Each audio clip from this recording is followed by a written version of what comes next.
الحمدللہ نحمدہ ونصلی علی رسولہ الکریم اما بعد فاعوذ باللہ من الشیطان الرجیم بسم اللہ الرحمن الرحیم۔ اللہ تعالیٰ سے دعا ہے اللہ تعالیٰ صحیح طریقے سے بات کہنے کی، سننے کی، سمجھنے کی، پھر اس پہ اللہ تعالیٰ ہم سب مسلمان بھائیوں کو عمل کی بھی توفیق عطا فرمائے۔ شادی کرنے سے پہلے سمجھ لو ورنہ پچھتاؤ گے۔ میرے بھائی، ہم جتنی بھی ویڈیو بناتے ہیں، لیکن میں نے آج تک کبھی کبھار بھولے سے بھی کہہ دیا ہو کہ میرے چینل کو سبسکرائب کر دیں اور میری ویڈیو کو شیئر کر دیں۔ کبھی کبھار ہمیں دھیان ہے، کبھی کبھار 700 ویڈیو ہیں، کچھ 700 کچھ صرف 2-3 ویڈیو ایسی ہوں گی میرے بھائی جس میں میں نے بولا ہوگا، لیکن آج آپ لوگوں سے گزارش کرتا ہوں، خاص گزارش کی میری اس ویڈیو کو زیادہ سے زیادہ مسلمان بھائیوں کے پاس شیئر کرنا۔ آپ چینل سبسکرائب کرو یا نہ کرو، لیکن اس ویڈیو کو زیادہ سے زیادہ کوشش کرنا کہ زیادہ سے زیادہ لوگوں کے پاس یہ ویڈیو پہنچے اور ان کو بھی یہ نصیحت ملے، ان کو بھی سمجھ میں آئے کہ وہ شادی کر کیسے رہے ہیں۔ اب شروع کرتے ہیں بات۔ قرض لے کر مہنگی شادی، چمکدار بڑے بڑے ٹینٹ اور ایک دن کے لیے بارات میں 30 گاڑیاں، ڈی جے، ڈھول، مجیرہ بجانے سے کوئی آپ کو امبانی نہیں سمجھے گا، ٹھیک ہے بھائی؟ ایک دن شیروانی اور گھوڑی پر بیٹھ کر نقلی راجہ بننے کے لیے آپ کو کئی سالوں تک خچر بن کر کام کرنا پڑے گا۔ صحیح ہے کہ غلط ہے؟ آپ ہی لوگ بتانا۔ شادی بیواہ آدی رسموں کو سادہ سمپل طریقے سے کریں اور دکھاوٹی دنیا سے باہر نکلیں اور حقیقت کا سامنا کریں۔ اگر شادی میں تناؤ ملت جیون جینا ہے تو قرض لے کر گھی پینا بند کریں اور زندگی میں ایک سمل ضرور لیں۔ قرض والی بہو لائیں گے اور نہ ہی قرض والے بیٹے دیں گے۔ آخری کی بات کچھ میرے سمجھ میں بھی نہیں آیا، اس کے لیے ہم نے بولا بھی نہیں۔ تو میرے بھائی، یہ چیزیں ہیں جو انسان کو اپنی زندگی میں اتارنی ہے۔ آپ نے دیکھا ہوگا کہ دنیا کے اندر اگر اسلام کے اندر کوئی چیز سب سے زیادہ آسان ہے تو وہ ہے نکاح اور شادی۔ سب سے آسان اللہ نے بنایا، کیوں؟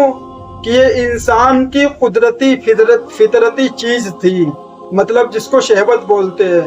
تو اللہ تعالیٰ نے سوچا، اب اللہ کیا سوچ سکتا ہے کہ مطلب اگر انسان کے اوپر یہ فرض کر دیا جائے گا کہ تمہارے پاس 30 گاڑیاں ہیں تب آپ شادی کر سکتے ہیں، اگر آپ بڑا ٹینٹ لگائیں گے، ڈی جے بجائیں گے تو آپ شادی کر سکتے ہیں، تب آپ کو یہ لڑکی دی جا سکتی ہے۔ اگر یہ ایسا نہیں کریں گے تو آپ کو یہ چیز نہیں ملے گی۔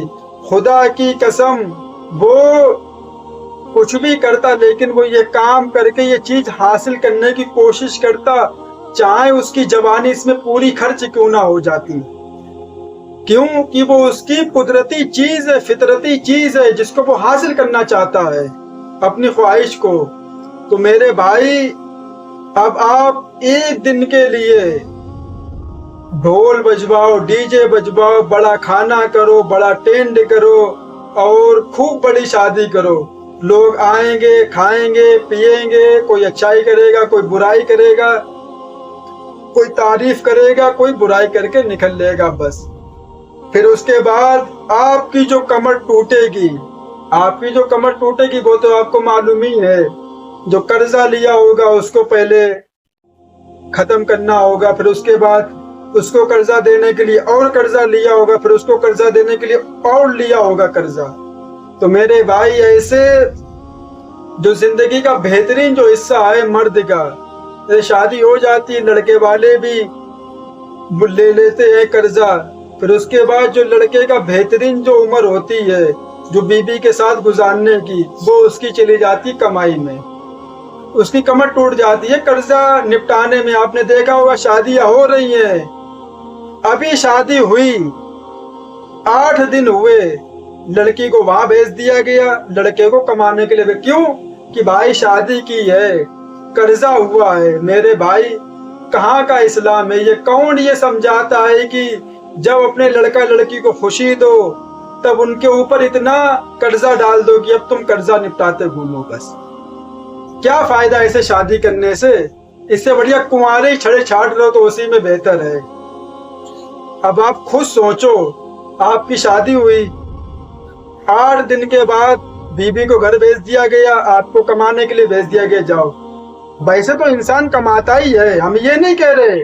آپ کہیں گے حافظ جی پاگل ہو گئے کہ بھیا کمائے گا نہیں کھائے گا کیا؟ بھائی ہم وہ بات نہیں کر رہے، میرا کہنے کا مطلب یہ ہے کہ اس کو پرچہ دے دیا گیا، تمہارے بارات میں اتنا خرچہ ہوا، اس سے قرضہ لیا تھا، تمہارے بارات میں ڈی جے بجے تھے، اس سے قرضہ لیا تھا، تمہاری بارات میں جو گوشت آیا تھا اس سے قرضہ لیا تھا، تمہاری بارات میں تندوری روٹی لگی تو اس سے قرضہ لیا تھا، تمہاری بارات میں جو ناشتہ کروایا تھا براتیوں کو اس کا قرضہ اس سے لیا تھا۔ تو کام تو ویسے بھی کرے گا لیکن سکون سے کام کرے گا، کمائے گا اپنے گھر پہ، لیکن جب اس کے اوپر بوجھ ہوگا اتنا تب وہ کیا کرے گا؟ محنت کرے گا، اور اس محنت میں کیا ہوگا؟ اپنی بیوی سے دور۔ کیا ہوگا؟ اپنی بیوی سے دور، جو اس کا بہترین جو حصہ تھا وہ اس کا کھو جائے گا، اس کو قرضہ توڑتے توڑتے۔ تو میرے بھائی خدا را اپنی اولاد کے اوپر اور سب سے زیادہ اپنے اوپر رحم کریں کہ اس چیز سے بچ کر رہیں۔ لیکن وہی بات ہے کہ ہر انسان کے دل میں یہ بیٹھا ہوا ہے کہ ہم نے اگر چھوٹی شادی کری تو لوگ کیا کہیں گے، لوگ کیا کہیں گے، لوگ کیا کہیں گے۔ اس غم نے ہم کو مارا کہ لوگ کیا کہیں گے۔ تو میرے بھائی بس انسان نے یہی سوچ لیا ہے کہ ہم نے چھوٹی شادی کریں گے، چھوٹا کھانا کھلائیں گے تو لوگ کیا کہیں گے، بس پھر لوگ نہیں آئیں گے پوچھنے کے لیے، لوگ نہیں آئیں گے پوچھنے کے لیے کہ تم کو پیسے چاہیے کہ نہیں چاہیے، چلو تمہارا کچھ مدد کرواتے، کوئی نہیں پوچھنے آئے گا۔ برتن مانجنے پڑیں گے گھروں پہ جا کے، روٹیاں بنانے پڑیں گی گھروں پہ جا کر، کپڑے دھونے پڑیں گے گھروں پر جا کر۔ کیوں؟ کہ قرضہ لیا ہے، شادی کری لڑکی کی، اس میں تھوڑا زیادہ خرچہ ہو گیا، خرچہ ہوا نہیں ہے، زیادہ کیا گیا ہے۔ اور نبی پاک صلی اللہ علیہ وسلم نے فرمایا سب سے اچھا نکاح، برکت والا نکاح وہ ہے جس میں خرچہ کم سے کم کیا جائے۔ لیکن تبھی تو دیکھا، تبھی تو برکت نہیں ہے۔ ادھر شادی ہوتی ہے ادھر طلاق ہو جاتی ہے، ادھر شادی ہوتی ہے ادھر لڑائی ہوتی ہے، ادھر شادی ہوتی ہے ادھر چھٹوتی ہو جاتی ہے۔ کیوں؟ کہ پہلے سے اتنا وہ ہو گیا۔ اب ہوتا کیا، جو کہانی جو بگڑتی ہے وہ کہاں سے بگڑتی ہے؟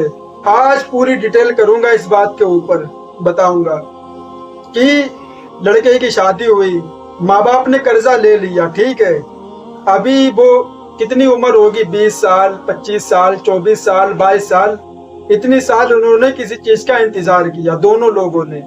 اب جب وہ ملے تب لڑکے کے اوپر قرضہ تھا، لڑکی کے گھر والوں کے اوپر بھی قرضہ تھا۔ لڑکا کام میں لگ گیا، کمانے لگا، پیسے کمانے، قرضہ توڑنے کے لیے۔ تو میرے بھائی تو لڑکی یہ سوچتی ہے کہ میرے شوہر کو صرف اور صرف اپنے ماں باپ سے پیار ہے۔ وہ کیا سوچتی ہے کہ صرف اور صرف اپنے ماں باپ سے پیار ہے اور انہیں پیسوں سے پیار ہے، ہم سے کوئی پیار نہیں ہے۔ شادی سے پہلے خوب باتیں کرتے تھے، خوب ہم کو یہ کہتے وہ کر دیں گے، یہ کر دیں گے، یہ دلائیں گے، انہیں صرف اور صرف پیسوں سے پیار ہے۔ پھر دھیرے دھیرے جب مرد اس کو ٹائم نہیں دیتا ہے تو دھیرے دھیرے دل میں کچھ خیالات شیطان پیدا کرنے لگتا ہے کہ تمہارا شوہر تو ایسا ہی ہے، تمہیں ٹائم نہیں دیتا ہے، صرف پیسے کماتا ہے۔ پھر دھیرے دھیرے لڑائی جھگڑے اور دھیرے دھیرے طلاق۔ یہی ہوتا ہے جب انسان شادی کرے اس کے اوپر 1 روپے کا قرضہ نہ ہو، وہ تو خوش رہے گا اور ہنسی خوشی اپنی زندگی گزارے گا۔ لیکن جو قرضہ ہو جاتا ہے تو میرے بھائی گھر والے پریشان، اولاد بھی پریشان، بیوی بھی پریشان، بچے بھی پریشان۔ تو خدا را ان کاموں سے بچیں اور شادی کو رسموں سے ہٹائیں اور سادہ نکاح کریں، برکت والا نکاح کریں، جس کے بارے میں نبی پاک صلی اللہ علیہ وسلم نے فرمایا ہے۔ تو میرے بھائی ان چیزوں سے بچ کر رہیں، ورنہ آپ قرضہ لیں گے، کوئی آپ کو امبانی نہیں کہے گا، کوئی آپ کو اڈانی، کوئی آپ کو کچھ نہیں کہے گا کہ بہت پیسے والا، اسے کوئی مطلب نہیں ہے۔ تم پیسہ لگا رہے ہو نہ، تم وائرل ہو جاؤ گے کہ اتنا لاکھ پیسہ خرچہ کیا برائے تمہیں۔ تو میرے بھائی سادہ شادی کریں، زیادہ پریشان ہونے کی بات نہیں ہے۔ اللہ تعالیٰ سے دعا ہے اللہ تعالیٰ ان باتوں پہ ہم سب کو عمل کی توفیق عطا فرمائے۔ وآخر دعوانا والحمد للہ رب العالمین وما علینا الا البلاغ المبین۔